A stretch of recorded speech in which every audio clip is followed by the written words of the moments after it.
السلام علیکم ویوز و حاضرین و ناظرین، آپ دیکھ رہے ہیں ہمارا اور آپ کا اپنا چینل ہسٹری آف راجپوت، اور میں ہوں آپ کا ہوسٹ رانا وسیم۔ تو ویوز اپنی آج کی ویڈیو کی طرف چلتے ہیں۔ ہمارا آج کا ٹاپک ہے سولیریا، تاریخ سولیریا راجپوت۔ تو ویوز ہمارے چینل کو سبسکرائب کریں اور بیل آئیکن پر کلک کریں تاکہ ہماری ہر آنے والی نئی ویڈیو آپ تک پہنچ سکے۔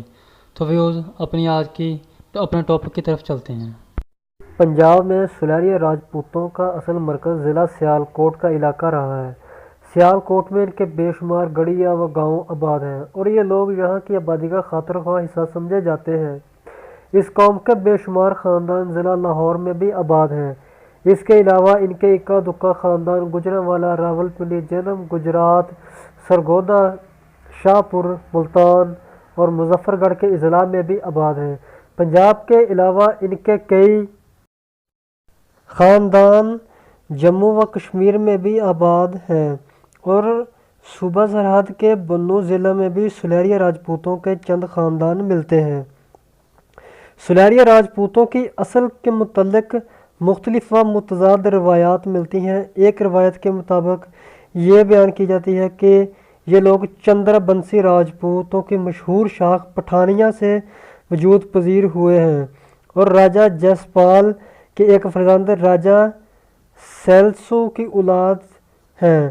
راجہ سیلسو کا دور 14ویں صدی عیسوی کے اوائل کا تھا، لیکن یہ روایت غلط ہے اور محض راجہ سیلسو کے نام کی مناسبت سے گڑھی گئی ہے، یعنی سیلسو سے سولیریا بنا دیا گیا۔ حقیقت یہ ہے کہ سولیریا خاندان راجہ سیلسو کے دور سے کئی سو سال پہلے موجود تھا، جس کا تذکرہ قدیم کتب تواریخ میں ملتا ہے۔ یہ اس بات کا بین ثبوت ہے کہ یہ لوگ راجہ سیلسو کی اولاد ہرگز نہیں ہیں۔ راجہ سیلسو سے پہلے راجہ جے پال کا دور گزرا ہے، جو خود کو سولیریا خاندان کا چشم و چراغ سمجھتا تھا۔ یہ وہی راجہ جے پال ہے جس کے غزنوی حکمرانوں سے مار کے تاریخ ہند میں جلی حروفوں کے ساتھ لکھے جاتے ہیں۔ راجہ جے پال کے بعد اس کا جانشین راجہ آنند پال تھا، جو ظاہر ہے اس سولیریا خاندان کا ہی سپوت تھا۔ حقیقت یہ ہے کہ سولیریا خاندان قبل از تاریخ سے خطہ پنجاب میں آباد چلا آ رہا ہے۔ کئی روایات ہمیں بتاتی ہیں کہ اس خاندان کے جد امجد کا نام راجہ سہگل تھا۔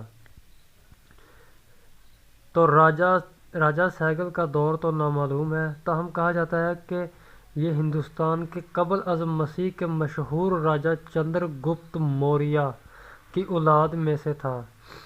اس لحاظ سے دیکھا جائے تو سولیریا خاندان کی تاریخ بے حد درخشاں نظر آتی ہے۔ یوں لگتا ہے کہ اس خاندان کے لوگ